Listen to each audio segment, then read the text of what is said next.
Alright guys, I want to show you how you can actually do some animation of your logo, and this applies to anything you want to move in Blender. Up here in the default, there's animation option. You're going to get your timeline down at the bottom.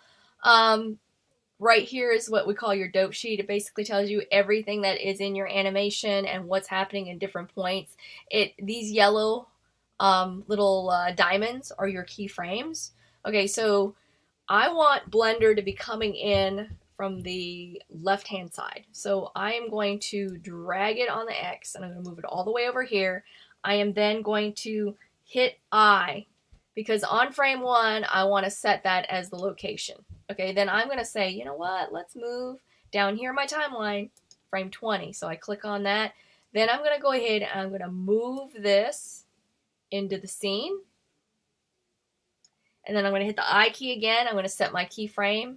And I've just said that's the second keyframe. And I'm just going to back it up here and see it preview. And then I'm going to play it. And I've just animated the word Blender. Okay, so that's how you would do some basic animation with location.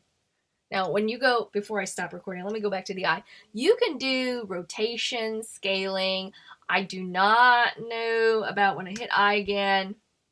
I'm not sure about these other options. I haven't had time to play with them, but some of the basic things you would probably play with is definitely rotation, scaling.